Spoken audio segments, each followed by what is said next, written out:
Good morning and welcome to today's 1 Million by 1 Million Strategy Roundtable for Entrepreneurs. As you know, 1 Million by 1 Million aims to help 1 million entrepreneurs reach $1 million in annual revenue by 2020. And that goal is 100% predicated upon your success. So we can only be successful if you are successful in achieving your dreams and really serious revenue numbers. Our philosophy in this program is entrepreneurship equals customers, revenue, and profits. Financing is optional.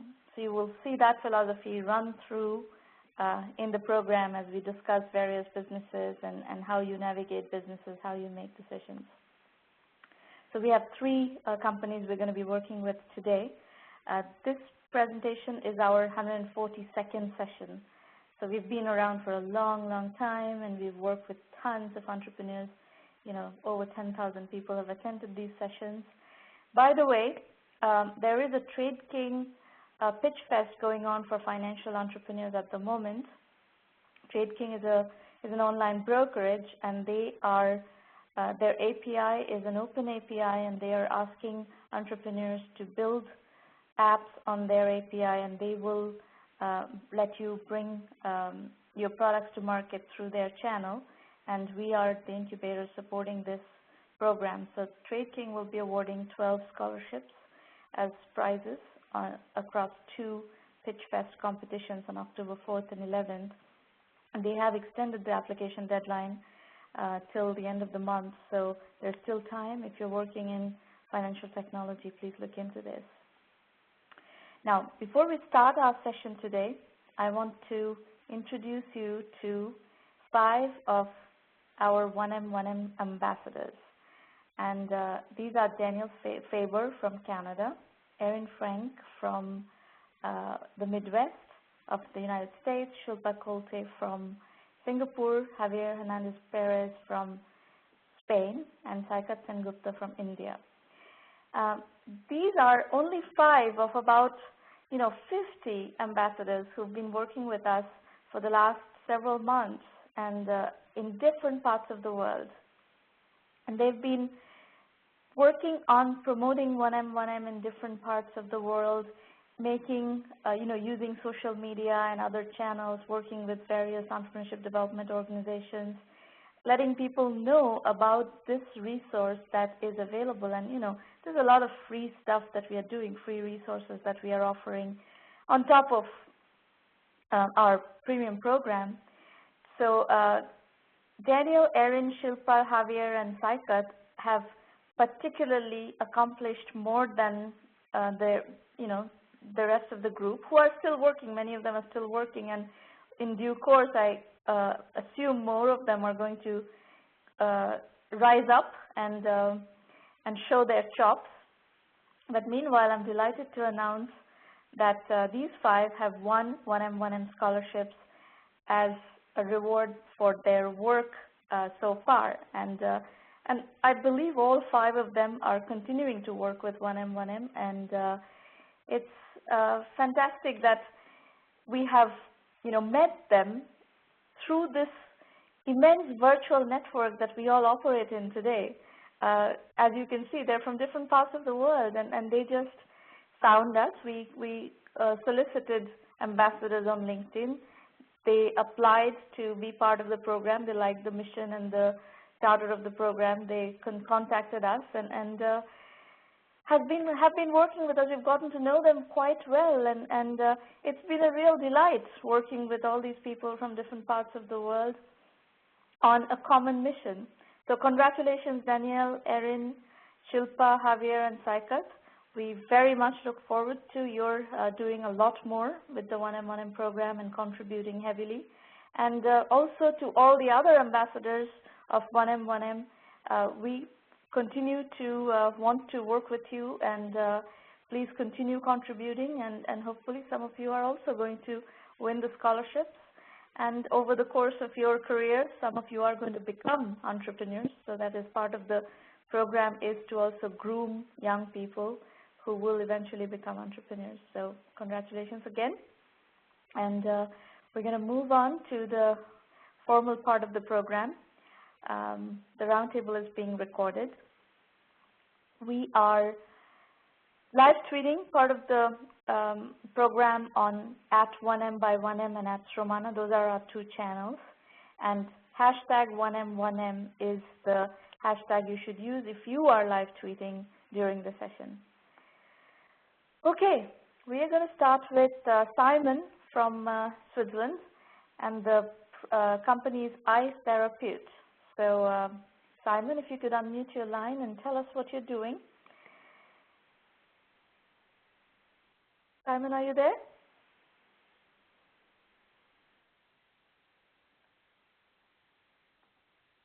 I can hear you. Yes. I can hear you. Hello. I can hear you. Go ahead. Okay. Yeah, I'm here.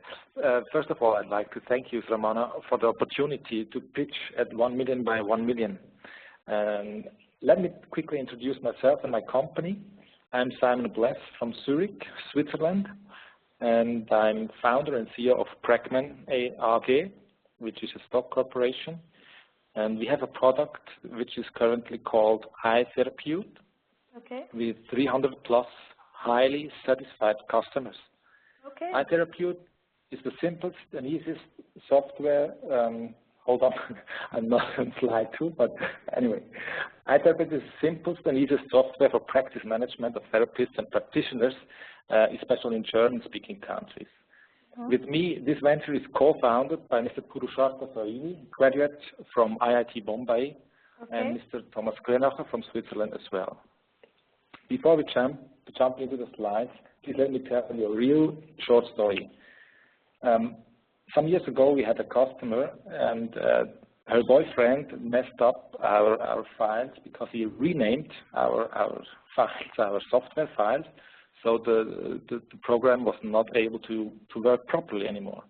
They asked to get back the money because, in their opinion, this is something complicated. And we returned the money very promptly, even if we explained that it was their mistake. If you rename files, they, of course, cannot work properly anymore. Anyway, some years later, the same customer returned and bought again a license. And then this shows very clearly that for us, that we have a very strong product and very strong in the market. Okay. So, next slide, please.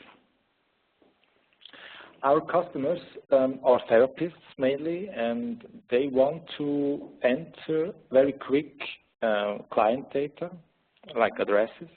They want to schedule meetings or what we call sessions, and they, very important point, have to take notes or doing documentations on these sessions.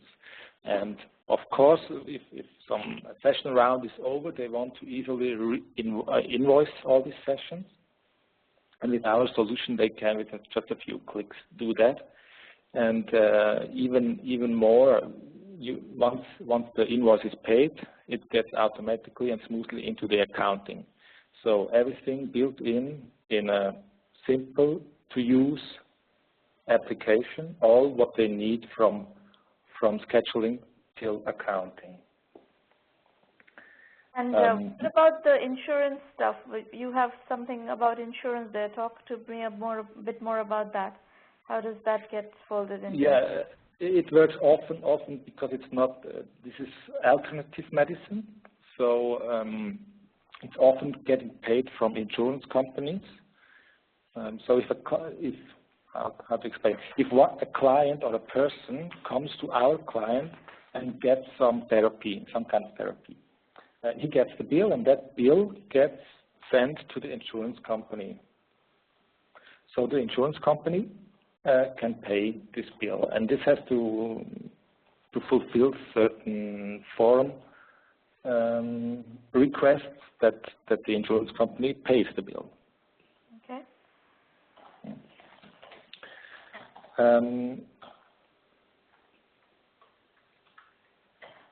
Simplicity was our main focus by building up this product, and helped us to get where we are, as it will be evident in the slides upcoming. Therapists come from all walks of life, and being a therapist does not require going through professional schools like engineers, So that provides for a wide range of people who are working as therapists.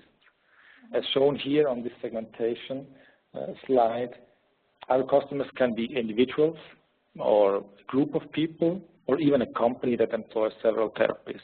So we fulfill a wide range of different client settings. Okay. But what are these people looking for? I mean, what are the features that are a common requirement across this diverse set of customers that we have? Next slide, please. Yeah, thanks. I think the common requirement first, as we also know from testimonials, is the simplicity and the usability of the software. This is the main part or the main topic that sells our software. And we want to become a one-stop shop in the future, and we strongly believe that this is a common factor for all existing customers as well. So where do we acquire customers? 41% are by SEO and internet searches. 40% are by word of mouth and referral programs. 3% is direct sales at events and conferences from associations.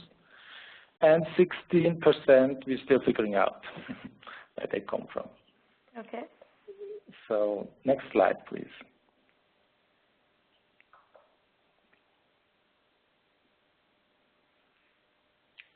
Let me take you through this journey in 30 seconds. It started with a customer validation, and it continues to do so as we only build what our customers need. Some time ago, a neighbor of mine, which was or is a bioresonance therapist, requested me to create a practice management system to record, keep track of, and manage her sessions and her work. So I sat with her to understand precisely what her needs were, and I understood that the requirement is much deeper than what it sounded in the first view. So I spent intense hours with discussions, figuring out not only what she needs the software to do, but how she needs it done as well. Or I would say this is mainly the main part, how she needs it done. Because then something interesting happened. As she began using the program, she experienced an interesting change. So this software was not the first program she used, so she knew already how it works like. And as she began using it, practice management turned from boring to exciting. And this was a great or amazing experience from me. And from that starting point, we are today at a point where we have more than 300 satisfied customers in Switzerland mainly, and other parts of German-speaking Europe. But, is in German today? Your product is in German? Pardon me? Is the product in German? The product is only in German, yes. Okay. Currently. How much, you have 300 plus highly satisfied customers. How many therapists are there in German-speaking Europe? How many, what is the total available market in German-speaking Europe? I don't know exactly because there are no statistics on that. We've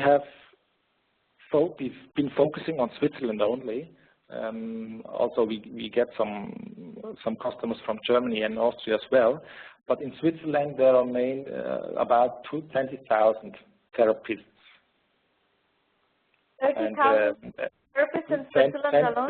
20,000 therapists. 20,000, wow. And then and Germany is 10 times bigger, yeah.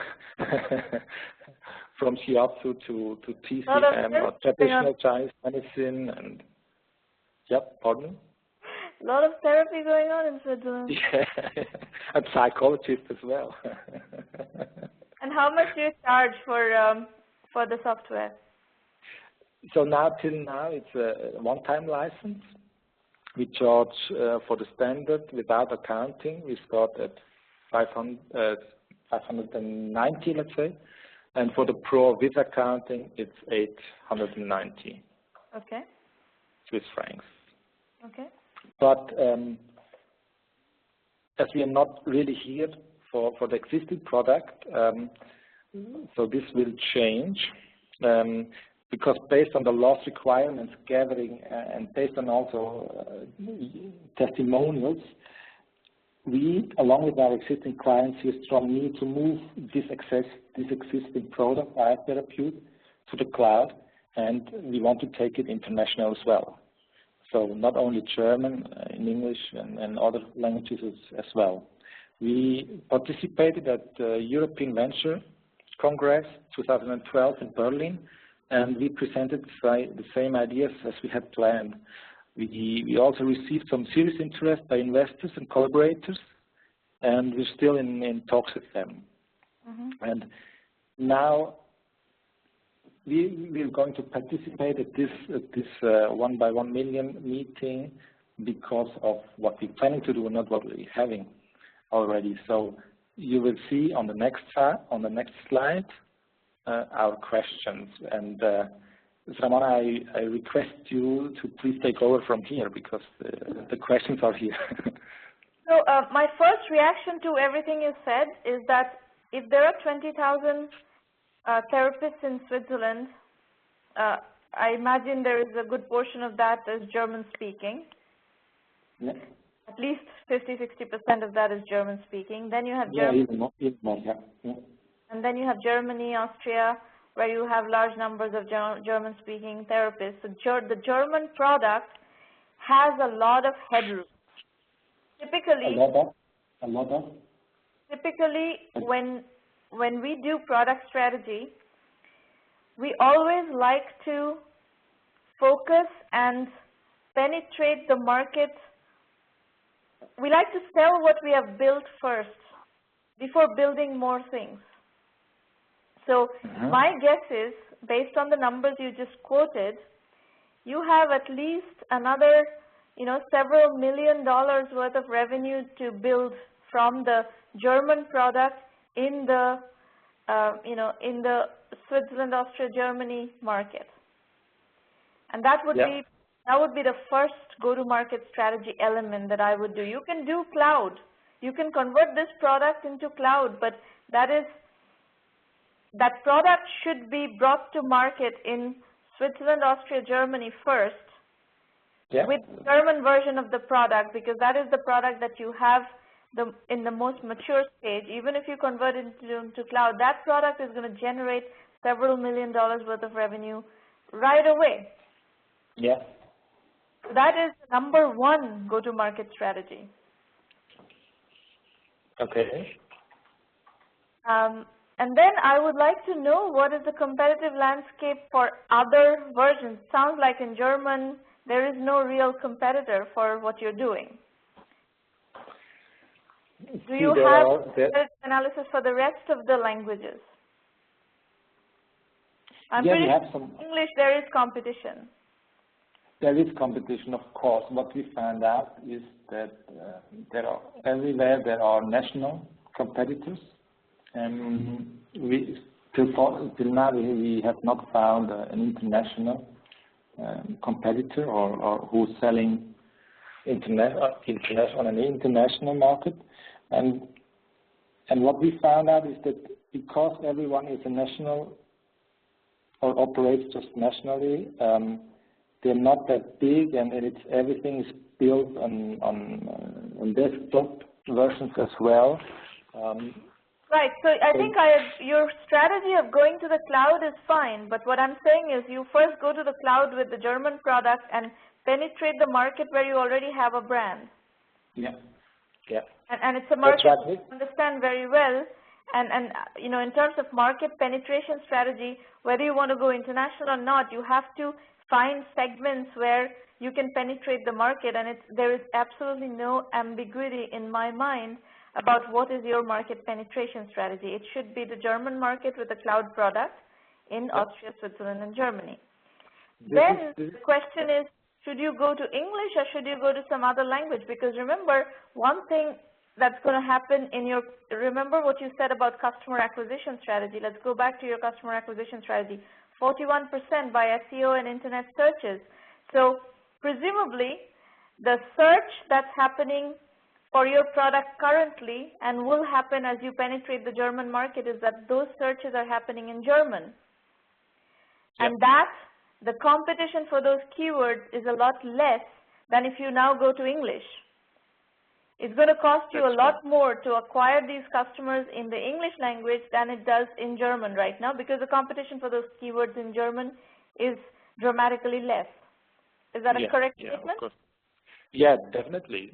And right? This is precisely what we see as first step as well. So entering in the DACH market, what it's called here in Europe, so Germany, Switzerland, and Austria. Yeah. And we're on that. So we're in discussion with a key player in this market, mediator between the insurance companies and the therapists. And so we're already on this first step. So and we hope to gather, let's say, some 9,000 additional customers in Switzerland. So then, for the time being, I would do nothing other than that. I would execute on the German cloud strategy and get to probably $2-3 million in revenue. Okay. And then while you're doing that in parallel, you can start analyzing. You will also start having more resources to do more product development as you get to slightly higher revenue levels. Then the question is, should you go to English or should you go to French next? Again, you need to do some evaluation on what is the competitive landscape in French for this kind of product on the cloud, and maybe the next second segment you penetrate is the French market. And then again, you're going to have to make another decision between Spanish and English. And what else, apart from the language topic, do you think would we need? Not just language, it's language and also geography, right? Yeah. The language and culture and the geography, because Spanish, if you go to Spanish, it's not just Spain, it's Latin America. Right? I think the big thing I would say is, before you go to English, is the competitive landscape. You need to go find the competitive landscape, because I do know for a fact that there are products like this for therapists and yoga studios. I even know an entrepreneur who's doing something like this for yoga studios in right here in Silicon Valley in English, and she's out of the Mint.com team. So it's not like you don't have competition.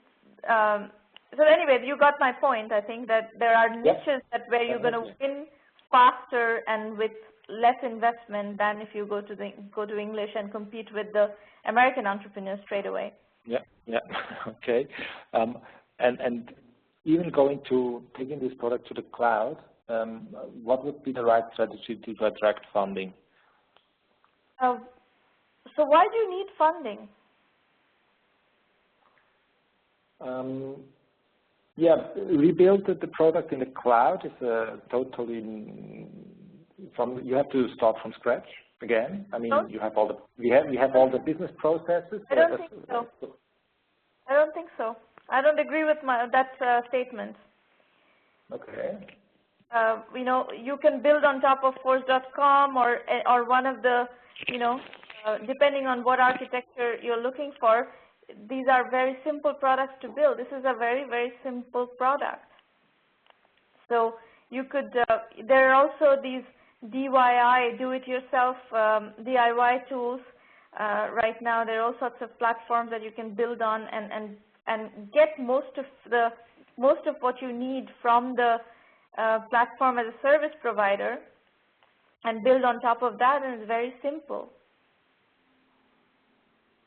So I know lots of entrepreneurs who are building on top of these platforms and bootstrapping their businesses and getting to revenue right away, and that is our preferred method of going to market. Regardless, I will give you the answer to the question about VCs. I think before you decide whether this is a fundable deal or it's something that you should be chasing VCs for, you should do a total available market analysis for this business.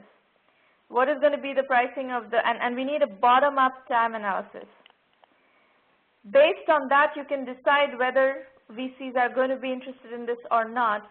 If it's a very large business opportunity, VCs would be interested. If it's not a very large business opportunity, then you're going to have to bootstrap. And it looks to me like you already have a product that is selling and is in revenue. This is a company that is very easy to bootstrap. Okay. So you have options. I'm not saying that this is not venture fundable. I just haven't seen the TAM analysis numbers. Without seeing those, I cannot make the call. But my point is, regardless of whether or not, you still have plenty of opportunity to bootstrap this company. And I would, in general, my guidance to entrepreneurs is to bootstrap as much as possible before raising money, because you just end up in a much stronger position as a company. Okay, so maybe expanding after expanding to the whole German region, going international, meaning Spanish or English-speaking countries, then needing more money for, let's say, marketing, then we could maybe ask for. You can get up to $5 million in revenue, $5 million a year in revenue just by catering to the German market. You may have enough cash to do the French market on your own. And then market by market. Yeah, do it market by market. And if we're planning to do that fast. Sorry? When we're planning to do that faster, I mean, bootstrapping is nice, but this will take us, let's say, on this road, half a year per country. So if we wanted to plan this to do faster, then you would need to. Plan to do faster, you're going to have to go raise investment. So do your TAM analysis and see what kind of numbers you're getting from a bottom-up TAM analysis, and we can look at, what are your options based on that. Okay. And channels to enter and connect strongly to the startup scene in Silicon Valley. This 1 million by 1 million is a great channel to do that. Yeah, I explained it. How could we do that? I'm going to talk about how to use 1 million by 1 million at the end of the presentation. So we're going to work with other entrepreneurs, and then we're going to talk about 1M1M. So hold your questions. Listen to that segment, and then I will answer questions again on that. Great. Okay. All right. Okay. Next up is Kirk Denninger. Kirk, if you could unmute your line and tell us what you're doing with Formverse. Excellent. Thank you for taking time to talk with me today. And just to do a quick time check, we said under 5 minutes on an overview, and that's kind of what I've prepared. Well, that will give you more interactive time. So excellent. So let's do that. So again, this is Kirk Denninger. I'm the CEO of Formverse. Next slide. So Formverse is an add-in to Microsoft Outlook that allows us to do business process automation right inside of email. Now, we're the only ones doing process automation inside of Outlook. We've got a patent on it, and we've got distributors lined up to take the product on. Mm-hmm. Next slide. I'm sorry, there was a blank slide in the middle, so if you could just go back for a second then. So they took out one of my slides, but that's great. I've been an executive in multiple companies, and it's always amazing me how much time and money is wasted on manual processes. And if you think about all the processes inside an organization, the finance department has budgets and office supply requests and time card approvals and expense reports. HR has tons of processes, and every department does. And in government, everything's a process. So government's even worse as far as processes go. Now, next slide. Gartner says it's such a big problem that as they do an annual survey of 1,500 different CIOs, and every year the #1 priority for CIOs is improving business processes. IDC says it's a $16.1 billion market that's growing at 9% annually. Now, most of that money is spent with people like IBM and Oracle and SAP on enterprise-type solutions. But the issue is that those tools are way too expensive to use on anything that's not mission-critical. Next slide. So as a result, 80 to 100% of those processes are all performed manually. So really, that's where the Formverse patented active structured email technology comes into play. Next slide. So if you can imagine, I'm in my email where I spend half my day anyway, as the average office worker does. I have a trip coming up, so I need to get a travel authorization done. So I open up an email, I click on the icon, I select the proper form for what it is that I want to do, and it automatically populates right inside of the email. So with Formverse, we take an XML form, we put it right inside the email where the form is the email is the form. And so then after I fill it out, I can hit send, and the system knows where the next step in the workflow is, and it will send it to the appropriate person. And we can pull the data out of these forms and use it with other applications like an ERP or other enterprise applications. So this can really be a feeder into some of those other applications as well. Next slide. So we've got a team that's built and sold multiple companies, and our CTO has a deep understanding of business process automation from projects that he's worked on. Next. We're going to make money through software licenses. We're working right now on our SaaS model as well. We're going to sell through both a direct channel and an indirect channel, and our team has experience in building that VAR channel for sales, and we can talk more about that later. Next slide. We're in the final QA of the software. We're working on the SaaS model, and we're looking for money for sales and marketing. And we're actually looking for a $1 million equity investment, and we believe that $1 million will be worth somewhere between 12 and 50 million in the next 3 years. And do you have customers for the product yet?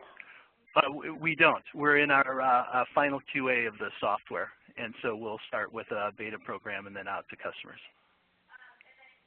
So, you know, the state of the market today is that you need customers, even if it's beta customers, right, any kind of customers, for anybody to give you equity financing, unless it's family financing. Yeah, thank you. Right, and we've put $500,000 into the product already, and as I mentioned, my partner and I have both had exits. So if it comes down to, and I realize that this is probably more of an angel play, so if it comes down to the point where we don't get funding, then we'll just put in the additional dollars in order to get to that next level, which is some customers that we can come back and show. Right. So, so in terms of financing, I think equity financing, my suggestion would be to not chase outside investors right now until you get the customers on board. But I actually have some product feedback for you here. Okay. The use case that you showed, this travel use case, are you familiar with a company called Concur? No, I'm not. Concur? Concur, C-O-N-C-U-R. Okay. You need to be familiar with these companies because part of what, I mean, I don't know how exactly you plan to sell this software. You know, my experience of selling software is you need to solve problems and you need to show use cases that you can relate with viscerally, right? Customers can relate with viscerally. And travel is a great workflow use case, you know, business process that goes through all sorts of approval cycles and blah, blah, blah. However, travel is taken. Concur is literally a million-pound gorilla in that space. It's a very large public company at this point, CONCUR. And I think unless you find other visceral use cases that can help you sell the product to customers, I think you're going to, basically you need to find places where there aren't existing, you know, serious players to solve that problem. And you are going to use cases. Yep, that's great. I understand, and that's great. And really what we have is this platform, right, for building different applications. And what we're planning on is to have a set of these templates or processes that people can use as well. But it's really like everybody does their processes differently, we feel, and that's where we see the VARs coming in to be able to help as well. Yes, but my point is, you need to, even to be able to work with the VARs, you need to find the long tail applications where the VARs can play. Because if you go for the short head applications like travel, there are major players in there already. Yes, thank you. Got it. That's my point. So there are classes of applications where you would not be able to gain traction because there is so much already going on. Yep. With players that are dedicated, building dedicated applications and dedicated workflows for those categories. Thank you. Okay? I think you got my point. Yes. All right. And then, you know, if you, so there's again TAM analysis. You need to understand what is the TAM of what you're trying to build. What segment are you going after? Is it a mid-market product? Is it a SME, a small business product? Where do you want to position this? There is a positioning issue that's still looming over this thing. Because again, business process automation is quite a large market. Working from within Outlook perhaps is your differentiator, and maybe mid-market or SME is your sweet spot. But all those need to be fleshed out and the TAMs calculated and the applications mapped to that, which will give you the real granular TAM analysis. And that, without that, you cannot determine whether what investors are the right people for this. Right. Yes, and so we really feel that SaaS model will help us get into that SMB market, and that's where we'll use that. But I hear you that we need to focus in on a particular market. And we see those, you know, our initial targets will be those places that have a lot of knowledge workers, so finance, pharma, technology, insurance, et cetera. Okay. All right. Thank you. All right. Thanks, Kirk. Chris, you're up next. All right. Good morning, everybody, and thanks for the opportunity to speak today. My name is Chris Davis, and I founded New Progress Group in 2009. I'm still currently a student at Texas Tech University, and I kind of did it to do some part-time task automation and data analysis and process improvement projects on the side while here in school. And just in doing that, kind of realized some issues with some of the local companies and small businesses, especially wanting to get more out of data but not really knowing how to do so. And so that's where the idea for this first web product came from, which is Service QC, that I'm building as quality control for the service industry. And so right now I'm in a pilot stage where I'm working with a few local restaurants to kind of gather some data to challenge some assumptions, but it's geared towards service providers, so people who have restaurants, retail stores, and things like that, and also potentially doctors in other areas. But in working with that, for service providers, explain what quality are we trying to control here? Quality of product, quality of service. What quality are we talking about? That's a good question. It's the quality of service. So the customer service, how happy are the customers when they leave the establishment? I see. And so that's what we're, so that traditionally it's something that's kind of hard to measure if you're not pulling in data and have systems in place to capture a lot of things. But also the response rates for feedback forms and suggestion boxes are relatively low in terms of having data to track. And so the goal for Service QC is to collect data from customers and a feedback in an SMS model. So right now we're building on top of Twilio to collect short surveys, to keep it simple, and that's the goal, is to keep data collection simple, and right now build that out into a dashboard for managers to see right away that, hey, we had somebody who didn't have good service, let me contact them to try to rectify the situation. And that's driven from the fact that studies show year after year 60 to 80% of people who have bad experiences don't come back, and they're more highly likely to go to your competitor if the option is available. And so it's a leaky bucket that isn't being captured because there's no data available. So we're having this option for them to collect the data and use that to sort of drive operational improvement. So if I see that a lot of people are complaining about the bread being cold or stale when it comes out, then I know I need to refresh the inventory. And it's things like this that I might not catch on a daily basis without having a way to collect this data and analyze it for later trends. Okay. Next slide, please. So like I mentioned, we're currently pilot testing. I just brought a programmer on board. So I have a little prototype that's kind of duct taped and bubble gum chewed together, and it allows me to have the functionality that I need, but it's not the product that we're going to launch. Eventually, it'll be we're going to go with the SaaS model in order to reach a wide swath of people more easily. But so that's where I'm at right now, to kind of challenge some assumptions that I have and to understand the data that will help us drive the product development. And right now, the customer acquisition strategy is just simply cold calling and trying to get a meet with a manager or potentially GM. So I'm targeting Change and other franchises because they have business systems in place and understand the use of data and are looking for more data to help them in their day-to-day business processes.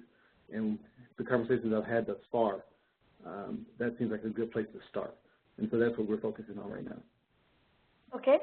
And there is actually competition in this space, so you do need to do some comparative analysis. Have you done that? Yes, I'm aware of. There's a startup that just launched. I can't think of the name at this moment, but I know they're in the East Coast, and they just received some funding. But they have a larger, more comprehensive system. And right now, we're simply focused on simplicity. Collect the data, and here are some key indicators to help you make decisions. You're going to have to segment the market. There is actually a very significant player in this space called Medallia. You can, if you go to my blog, you will find the case study on Medallia. They, work with Apple stores and, all sorts of major brands and their customer service experience, basically analyzing their customer service experience. So you should definitely look at that case study. But yes, as you're right, their system is complex and they cater to the larger customers. So conceivably there's opportunity, there's a gap in the lower end of the market where you have small restaurants and so forth who are looking for this kind of survey. That's a possibility. But definitely my guidance is that you do need to do some comparative analysis and positioning work. Okay.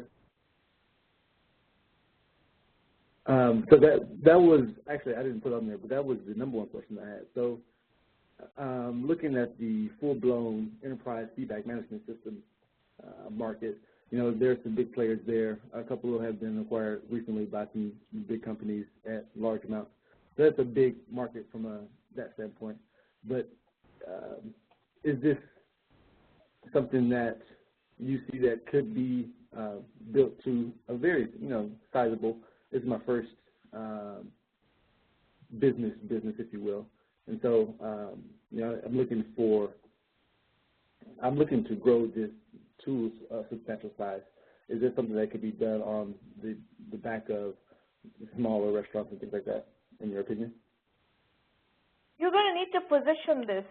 So I would not go for the very small restaurants because I think the sales cycle of that is expensive, and I don't think very small restaurants tend to do this kind of survey, or they have the discipline to do this type of work. I mean, last night we went to a very good Japanese restaurant in Los Altos, and I think they were short of staff or something. The service was terrible. This is a restaurant that we actually go to, you know, from time to time. It's an excellent restaurant. We love the food and everything, but yesterday the service was absolutely dreadful.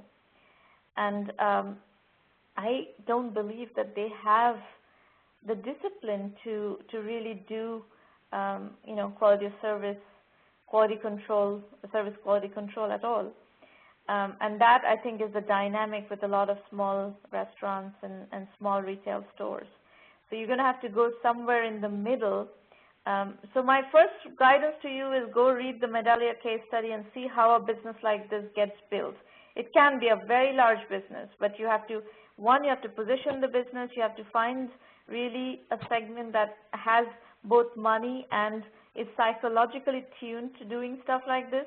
Otherwise, the sales cycles are going to be so long, you won't even be able to get to it. Then you have to do the competitive positioning of exactly how do you position your product vis-a-vis competition? How do you price your product to suit your target market? And in general, I do not like people building products until they actually understand this competitive positioning really well. So okay. You are finishing a product, but what product are you finishing? I would submit you don't really know what product you're building until you've done the competitive positioning work, and you need to learn to do that. And then the other thing we do very aggressively is that we make sure if you're going to go, once you've done the competitive positioning, we want you to recruit a set of customers to surround yourselves with so that the product you're building is being built with very detailed customer feedback. So you have to engage customers to work with you in the process and not build products in vacuum. That is our methodology. I will talk more about 1M1M in a moment. Did you get everything that I said? Do you have any questions? Yes. Yes, I understand that completely. Okay. All right. So then let's move to the next segment, and I will explain to you how we work with entrepreneurs, and you can decide whether you want to join the program or not. Before we do that, though, if you found what you heard useful today, if this was, you know, useful feedback from what you saw, please introduce entrepreneurs in your orbit to 1 million by 1 million. We're always looking for serious entrepreneurs because, as I said up front, our success, the success of the mission of 1M1M to help 1 million entrepreneurs reach $1 million in annual revenue is entirely predicated on the success of 1 million entrepreneurs.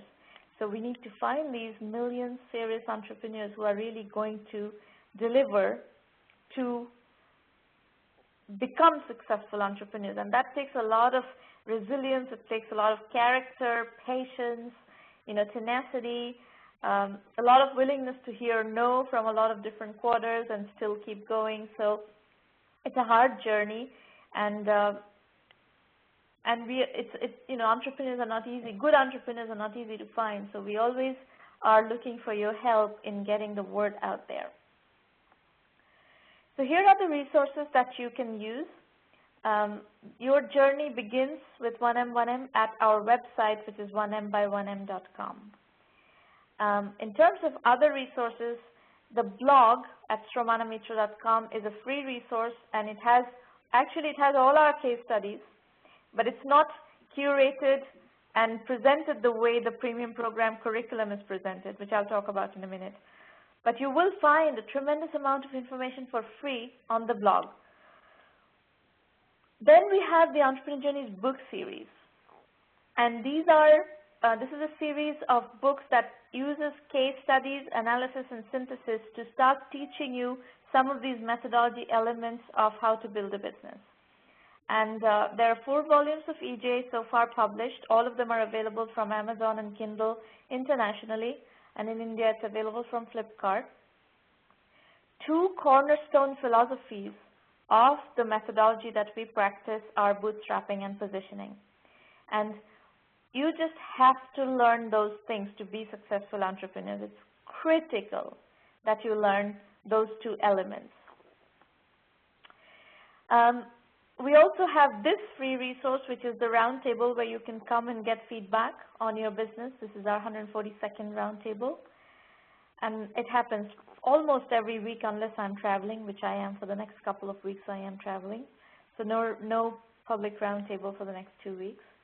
Then we have the premium program, which gives you access to the 1M1M curriculum. We have private, members-only versions of these kinds of strategy roundtables where we give you strategy consulting and, again, feedback on your businesses. We also help you with financing, to the extent that you have a fundable business. That is, again, something we teach you in the program. What is a fundable business? What is not a fundable business? How to become a fundable business if your business has those dynamics. And once you're ready for it, we will introduce you to investors as needed. And we also introduce you to customers, channel partners.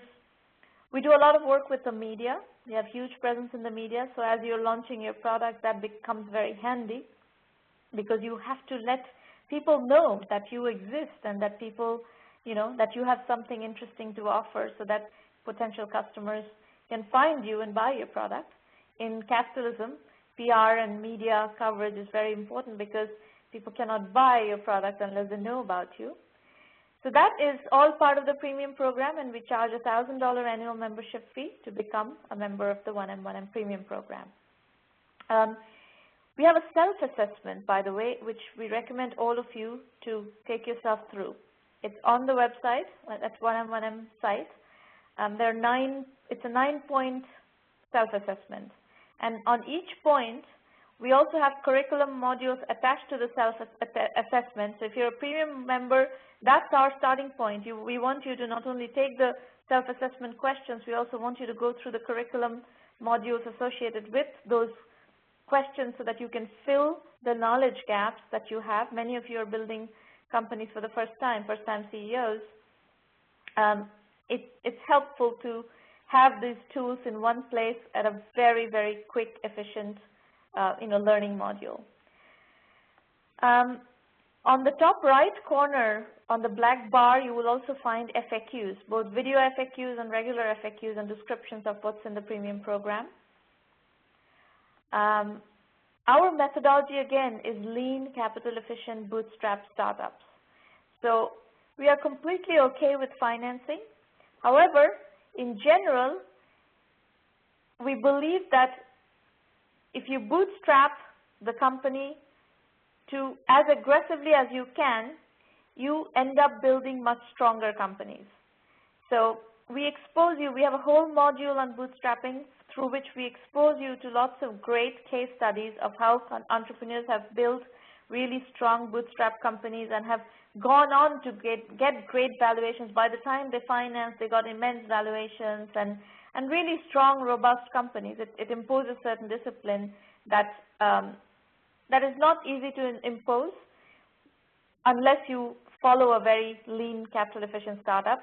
The other piece of this equation is that today's market, today's financing market, assumes that you are going to do a certain amount of validation before coming out to raise financing.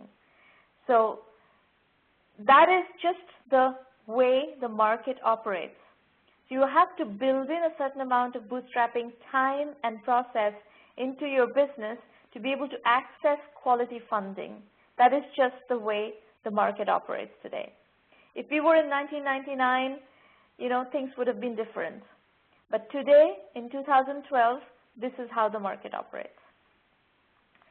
Now, in the curriculum, you will have 2 major chunks of material available to you. One is the core part of the curriculum, which consists of 7 modules, and you have to master all 7 modules to build a company successfully. And those are bootstrapping, positioning, market sizing. I talked a lot today about TAM. Bottom-up TAM is a requirement. Many of your decisions are derived out of the bottom-up TAM analysis. You have to get the bottom-up TAM analysis right. And that's covered in the market sizing module. Customer validation, financing, customer acquisition, and team building. We give you full methodology of customer validation. You follow the methodology, you will inevitably find success. And then we teach you financing, customer acquisition, team building, all those other components, and that constitutes the core curriculum. We also have a bunch of elective modules, and those are Web 3.0 and e-commerce, cloud computing and business solutions, outsourcing and consulting, mobile and social apps, healthcare IT, online education, gaming. These are the major trends in the industry today, and that's where all our elective curriculum work is presented. Now, here's a description of how we have built this curriculum, and it will give you an idea of why this curriculum is so powerful. For the last 6 years, we've been developing case studies. We've had over 600 successful entrepreneurs come onto the 1M1M platform and share their success stories with us. And we have very carefully, extracted how they've put one foot before the other, what strategies have worked for them, what can you learn from them, how have they solved problems, how have they navigated obstacles. And that volume of case studies is what we use to teach you the program. On the other side, as I said, this is our 142nd session of working with early stage entrepreneurs. So we've been doing this since 2008. And over the last 4 years, we have developed immensely deep understanding of what kinds of issues early stage entrepreneurs are facing. And we have basically triangulated your issues and the success stories of these successful entrepreneurs and their strategies and how they've navigated those issues. And we have created a curriculum based on video lectures and case studies to help you understand how to solve your problems. So if you have an issue, the chances of our having seen that issue before and figured out how to solve that issue is very high. I would say the percentage, the probability of our knowing your issue and knowing how to solve your issue is in the 98% range today. So that's why this curriculum is so powerful. And the minute you come into the program, you will have full unlimited access to the curriculum. And I would budget about 50 hours to fully digest the core curriculum, and then another 50 hours to do elective material. And you can do it at your own pace, whatever works for you. You can do it in the first 2 weeks itself. You can do it in 2 months. That's entirely up to you. But we have the resources available. When you ask questions, typically you will get answers to those questions through the curriculum itself, and will point you to the right places in the curriculum. So that's the 1M1M program. If you have questions, feel free to use the public chat to start asking those questions. We do have an affiliate program, and we pay 10% affiliate commission to partners around the world. I know some partners were present today in the room, or some potential partners. So we're happy to work with you on an affiliate model as well. And these are the upcoming free roundtables. October 4th and 11th are the Trade King Contest Finals. October 18th, November 8th, 15th, 29th are all roundtables. So that's pretty much what's in the formal part of the session today. Again, Trade King Pitch Fest application deadline is September 28th. Make sure you send in your applications. And if you have questions, go ahead and ask your questions in the public chat. By the way, if you're looking for ideas, if you're in a developing country and if you're looking for business ideas, Vision India 2020, even though it's set against the backdrop of India, it has $45 billion business ideas. Those are my ideas, and I've developed them as if we are sitting in 2020 looking back at building these huge companies. So a lot of the strategy details are mapped out in a lot of detail, essentially. And you're welcome to take one of these ideas and flesh it out and build it. we'll be happy to help you. There's a module in 1M1M that focuses on Vision India 2020. So anyway, that's pretty much what we have here. Any questions, folks? Now is the time for questions. No? I don't see any questions.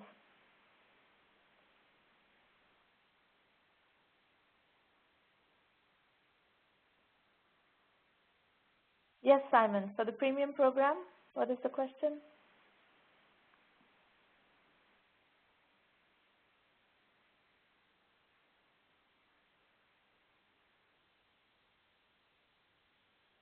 No, nobody has to stay in the valley at all.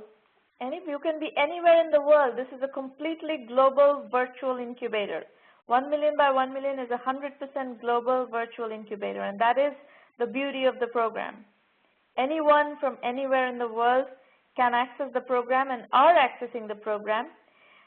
It's a 1-year annual membership fee, but we have people in the program that are doing it for their second year, and we are okay. If you want to do it for 5 years, you can do it for 5 years. We are happy with working with you for as long as you want. We have companies in the program that are already at 5 million in revenue.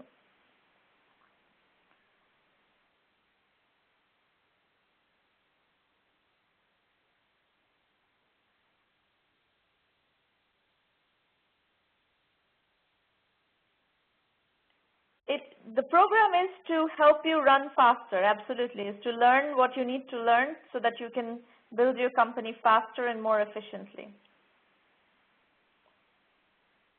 You can do the curriculum in 2 weeks, not 6 months. You can do the curriculum in 2 weeks.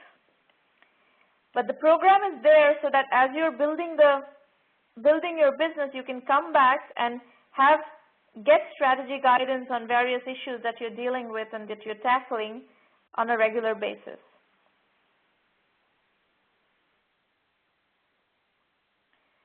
Sridevi is asking, do you help brand new startups as well with this program? I'm not sure what you mean, brand new startups. The whole program is about building startups.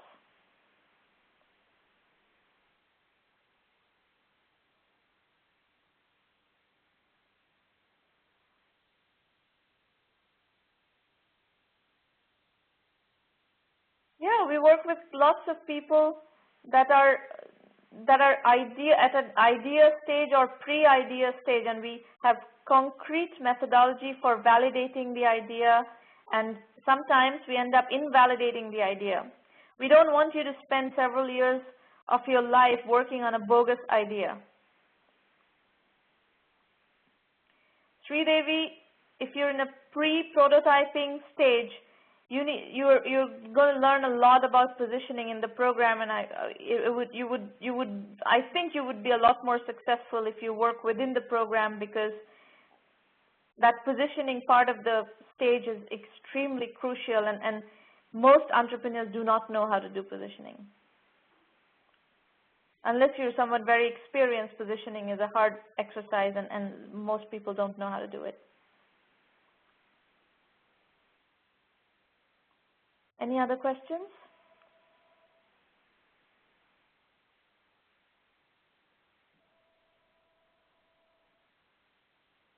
No? Okay.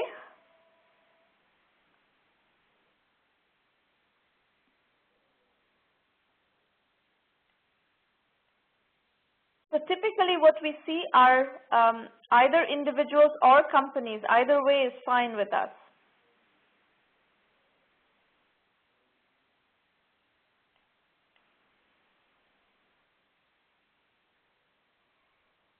If 3 founders are joining, you should get 1 account. You should, you should get 1 subscription and share the subscription. You will get 1 password unless for 1 account we give 1 password. You should just share the password.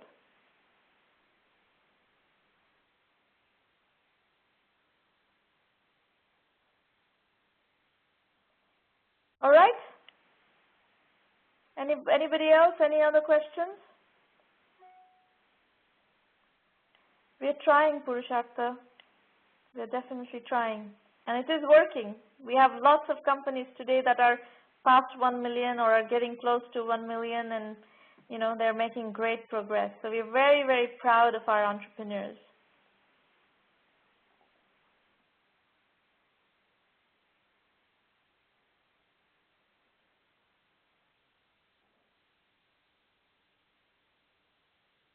And congratulations to the ambassadors who have won scholarships today.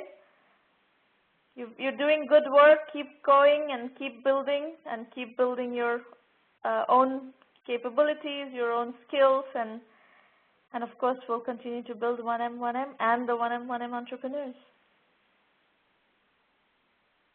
Bye guys. Take care.